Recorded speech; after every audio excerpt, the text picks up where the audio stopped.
இப்போ ஒரு முயற்சி எடுத்து வர வந்துட்டீங்க. இதை வந்து நீங்க நிரந்தர தீர்வு கண்டால் மட்டும் இதை கை விட்டு நீங்க இந்த கேட்டை தாண்டி வெளியே போகணும். நானே சொல்றேன், ஏன்னா உடம்புல இருக்கும்போது நான் எவ்வளவு அவஸ்தைப்பட்டுக்கிறேன்னு எனக்கும் தெரியும். அதனாலதான் உங்களை நான் பார்க்கறதுக்காக இங்க வந்தேன். சரிங்களா? நான் வந்து அபார்ட்மெண்ட்ல வேலை பார்த்தேன். அபார்ட்மெண்ட்ல ஹவுஸ் கீப்பிங் சூப்பர்வைசர். நேற்று பஸ் விட்டு நான் இப்படிதான் சார் இறங்கி போகணும். நந்திவரத்துக்கு போகும்போது நேற்று நைட்டு இங்கே எல்லாரும் இருந்தாங்க. அதாவது ஒரு 7 மணிக்கு மேலே நான் சொல்றது சரி இன்னும் இது போராட்டம்னு சொல்றாங்களேன்னு வந்து அது சரியா கவனிக்கல இந்த போர்டெல்லாம் நாடு.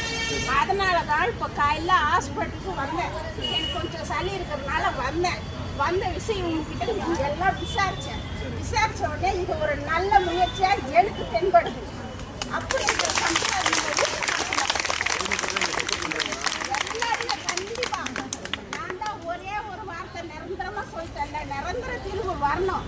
அதே மாதிரி டாக்டர்ன்றவங்க வருவாங்க, பார்ப்பாங்க, ரிப்போர்ட் எழுதி கையில கொடுப்பாங்க. அந்த பேஷண்ட் கிட்ட நீங்க எல்லாரும் தான் பக்கத்துல இருக்கீங்க 24 hours. அப்போ உங்களுக்கு வந்து நிரந்தர தீர்வு வந்து கூடி இருக்கீங்க. இதே மாதிரி இன்னொரு டைம் கூடுவாங்கன்றது நிச்சயம் கிடையாது. யாரும் வர முடியாது. அதனால எல்லாரும் கூடி வந்திருக்கிறதுனால இதுக்கு ஒரு தீர்வு காணாம கேட்ட விட்டு நீங்களே போறேன்னா கூட உங்களை யாரும் அனுப்பாட்டேன் நான்.